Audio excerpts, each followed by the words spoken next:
guys, welcome back. I'm Eternal Life Sentence, and this week we're starting another series. This time as an intro to the World of Darkness itself, both the individual game lines and the broader universe as a whole, from a bit of a gameplay perspective and also lore. In this part one, we'll be covering what the World of Darkness actually includes, as well as all of the various companies and other media that are attached to it. Why, you ask? Well, first off, I know that a lot of my current followers are not World of Darkness fans, or at least have not been for very long, and I thought it would be nice to clear up some common misconceptions, some points of confusion about the universe, and just kind of give a broad overview rather than jumping straight into the details. And also, nowadays I know for a fact that YouTube is a popular way to learn the gameplay and lore of a new game. I've actually been doing something fairly similar with myself with some other franchises, including Warhammer 40k recently. So I thought it would be useful to do something similar here. And with that in mind, let's go. World of Darkness is a series of tabletop role-playing games, a la games like Pathfinder, Dungeons & Dragons, Shadowrun, GURPS, but they form a single interconnected universe. And it was originally published by White Wolf Publishing, which is a game development company formed by the merger of the indie tabletop role-playing game magazine White Wolf with Lion Rampant Games, publishers of the tabletop role-playing game Ars Magica, which, incidentally, World of Darkness was originally conceived as sort of a modern version of Ars Magica, although that, I believe, was dropped fairly early into its development, although you can still see a couple of connections in Vampire and in Mage. Their first big launch was Vampire the Masquerade in 1991, a storytelling game of personal horror. Vampire saw player characters taking on the roles of the vampires in this gothic punk world, dealing with the perils of the night and the fact that although they were once human, they are now the monsters. It was a huge success and paved the way for the rest of the World of Darkness as we know it today. Over the next few years, the universe would expand. The next game, both chronologically and in terms of popularity, would be Werewolf the Apocalypse in 1992. Taglined as a storytelling game of savage horror, Werewolf is a lot more combat heavy than Vampire or really any of the other games, and it introduced a complex world of spirits and this alternate dimension type spirit realm to the world. Rather than being made like vampires, werewolves are born, and they spend their time following their ancient traditions and battling the metaphysical and spiritual embodiment of corruption and decay, as well as protecting the earth spirit Gaia and the earth itself from more mundane threats. Mage the Ascension is easily the most mechanically complex of the World of Darkness games. The theme is modern magic, although I might say postmodern magic is a little more accurate. Mages cast spells based on their beliefs about the world. One mage may be devoutly religious and believe themselves a miracle worker. Another might cast their spells via channeling the spirits of their ancestors, and a third might think of themselves as doing weird science that no one really understands yet and building all kinds of Doctor Who-esque gadgets that shouldn't work and yet do. these paradigms, these beliefs, they both empower their casting and limit what they are capable of. An additional limitation is paradox, a sort of metaphysical smack in the face resulting from doing things that should not be possible.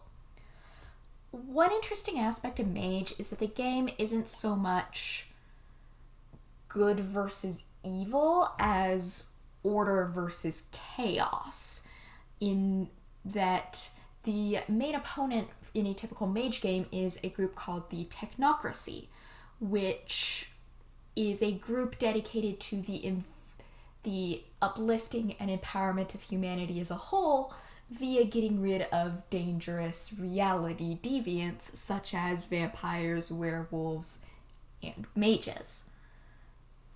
Vampire, werewolf, and mage are sometimes referred to as the big three. They are by far the most popular games in the World of Darkness, and they got by far the most content published for them. White Wolf's fourth game got a much more mixed reception. Wraith the Oblivion covers territory that was previously touched on mostly in vampire, ghosts, and the afterlife, and expands on it a lot. Players play as wraiths, or ghosts, the spirits of the dead held from moving on to reincarnation or some form of afterlife by their own unresolved issues surrounding their lives and deaths. The gameplay takes place primarily in the Shadowlands, a additional alternate dimension within the World of Darkness that's this like twisted reflection of the real world, littered with the like wreckage of memories of disasters. The game also features a unique mechanic where each player takes on the role of a different player's character's darker impulses and self-destructive side and plays as that entity, known as a shadow. And this, combined with the unusual setting and the extremely heavy themes, made Wraith a poor seller, and it was actually the first of the World of Darkness games to end, reaching both a in-universe conclusion and the last published setting book in 1999. The fifth and final of the main World of Darkness lines, Changeling the Dreaming, was a poor seller actually for entirely the opposite reason. The player characters in this game are changelings, fey souls in human bodies, who must operate in the dual realities of both normal everyday world and the magical alternate dimension known as the Dreaming. It was initially derided for its production choices. It was the first edition core book was the first World of Darkness game to be printed in full color and featured several whimsical and surreal illustrations. I believe the unicycle riding bear with balloons was a particularly infamous one. It was also derided for being too light and fluffy for the setting and for being Otherkin the RPG. It did last longer than Wraith, but production slowed down a lot, and by 2002, no more books were being published for Changeling either, although it did not receive its official conclusion until later. Despite the initial bubblegummy appearance and light-hearted feel, I, and actually a lot of other people I've talked to, find Changeling to be probably the most depressing World of Darkness game, because the themes hit a lot closer to home than some of the crazier, blood-spattered adventures of the likes of Vampire or Werewolf. A main theme of Changeling is the loss of childhood wonder and the struggle to maintain creativity with the demands of living in the real world and as fast paced as it is. And while this is just inconvenient for us, changelings will actually die if exposed to too much of the banalities of everyday life. And as I said, it's just a lot more relatable of a theme than many of the others. But I will get into that a little bit more when I do my full Changeling intro video. The next two game lines introduced were both actually spin-offs or add-ons for Vampire the Masquerade, which was still the most popular line. The first of these was 1996's Vampire the Dark Ages, which took Vampire the Masquerade and moved it to a setting in the late 12th century. This move was fairly popular, and it kicked off several other historical spin-offs for some of the other big five games. The more notable of these being Werewolf the Wild West, Mage the Sorcerer's Crusade, which was set during the Renaissance, and each of those got a couple books, and then there was also a single volume called Wraith the Great War, which covered World War I. The other add-on was Kindred of the East, which was a 1998 edition that introduced a Eastern take on the undead, known as Cathayans or Kuei Jin, depending on which in-universe entities you were speaking to. The creatures are almost a little more akin to zombies than vampires, being dead bodies reanimated by mystic energy, and they feed on chi. I'm almost positive I'm pronouncing that correctly. And they struggle to balance the different aspects of their spirits and follow a path, one or more paths to enlightenment, seeking to re-enter the cycle of reincarnation, if I remember correctly. Like Vampire the Dark Ages, it was a herald of things to come, being the flagship product for the Year of the Lotus event, which was a year in which many Asian-themed supplements were introduced for all of the current active lines. This was one of several times that White Wolf would give the World of Darkness a themed year, again, in which every currently active game line would receive a supplement themed around the same thing, such as hunting the supernatural or allies to the supernatural or something like that. The events surrounding the end of Wraith kicked off the next line to be released, Hunter the Reckoning, also in 1999. As I just mentioned, every game had gotten some supplement that dealt with those that hunt, kill, and keep the supernatural in line, but this was the first time an entire game had focused on them exclusively. Hunters in Reckoning are mortals imbued, seemingly at random, with the abilities to perceive the monsters that stalk the World of Darkness and to fight back against them, according to various creeds related to how they deal with this fact. Mummy is a game with a bit of a weird history in the World of Darkness. It began its life as a supplement for Vampire the Masquerade in the early 90s and was included rules for playing as this immortal mummy creature. But it kind of just sort of fell to the wayside until 1997 when it was released as a general World of Darkness product with some updated rules and integration into the new lore, but generally fairly similar. Then in 2001, the game Mummy the Resurrection was released. In Resurrection, mummies are creatures who have been truly resurrected. They are the true revived souls, and they are sent by the god Osiris to actually improve the world of darkness via battling the servants of the chaos serpent Apophis. And it was not a particularly popular line, and only wound up having 2 books released for it, a core book and a player's guide. The final standard game line to be released in 2002 was Demon the Fallen. Demon core books are actually quite difficult to find, and some of the supplements even more so, and games of it are extremely rare.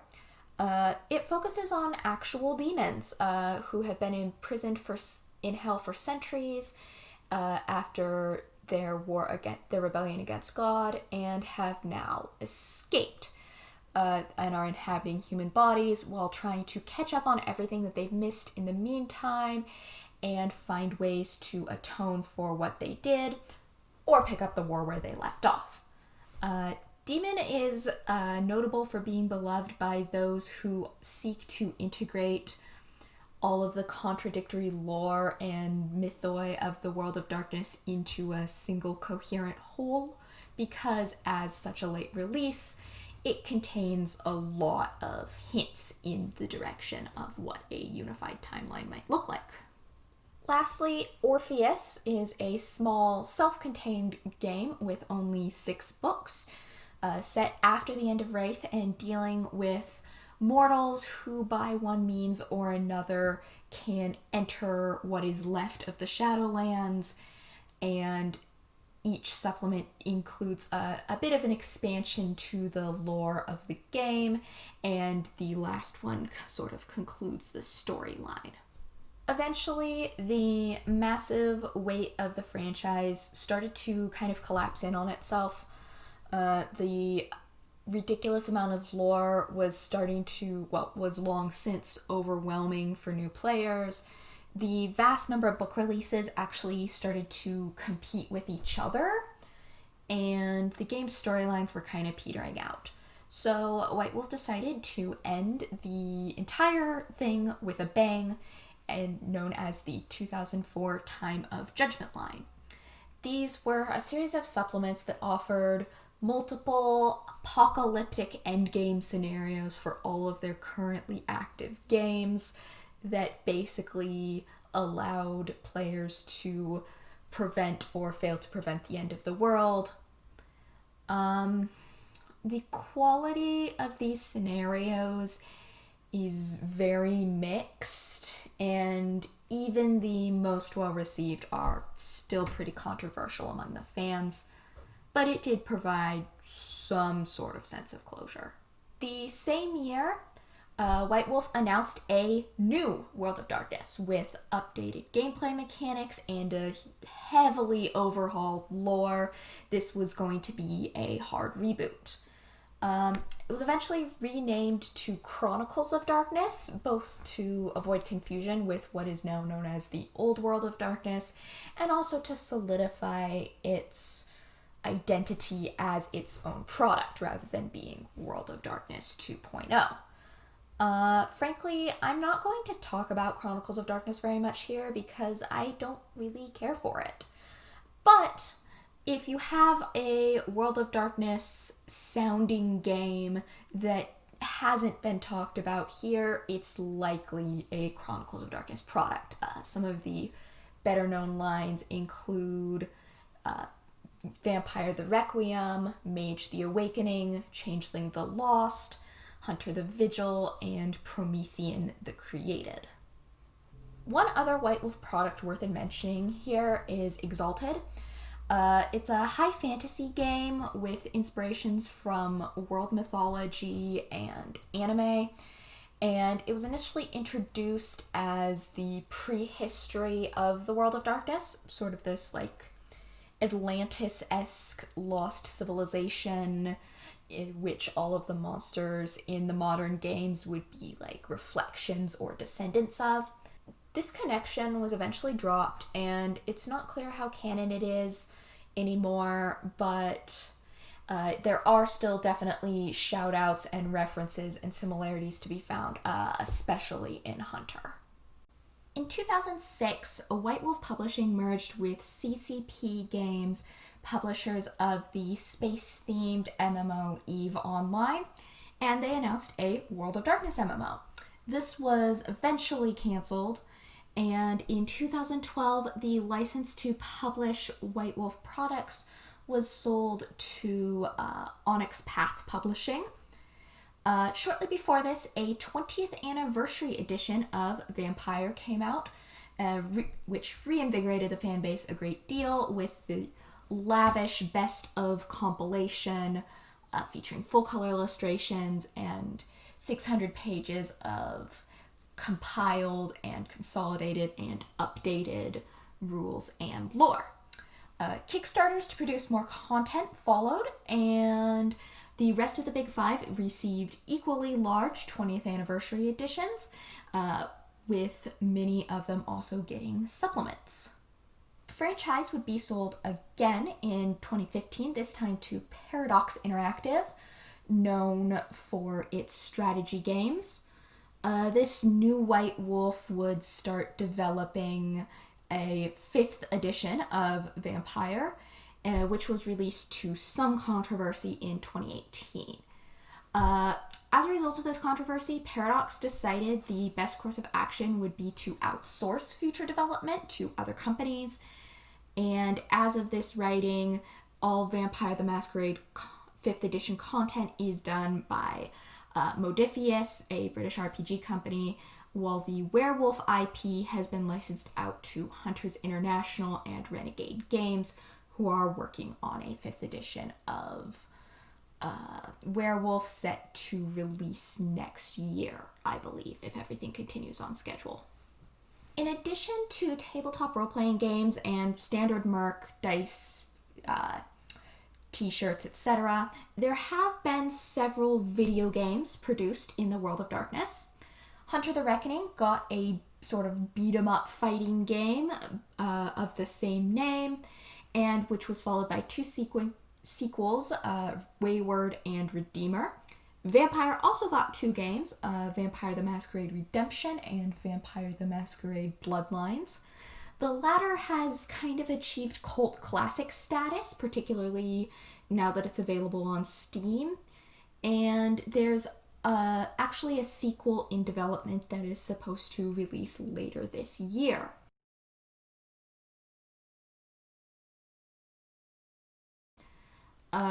There was also a short-lived vampire TV show called Kindred the Embraced, but let's just say the less said about it, the better.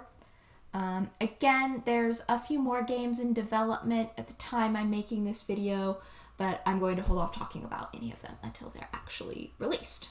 Finally, White Wolf has made a great number of novels and a few comics set in the game's worlds. The quality is mixed, but there's definitely some that are fairly well regarded as additions to the game published material. Alright, so I think this video is long enough now. I will end here, and next time I do one of these videos, we will talk about kind of more lore and some mechanics perhaps and some themes, and then eventually future videos will break down the individual games and what they entail in greater depth than we had the time to cover here. But hopefully this cleared up some confusion about the basis of the franchise, and thanks for tuning in. I believe my next video is going to be a review of one of the more obscure White Wolf products out there, Street Fighter, the storytelling game. So we'll take a look at that. And anyway, thanks for tuning in. Benji here says goodbye, and please feel free to comment your thoughts below if this was helpful, or if you would like to see anything added to this intro series. And don't forget to follow me on Twitter @EternalRPGs, and I'll see you next time. Bye!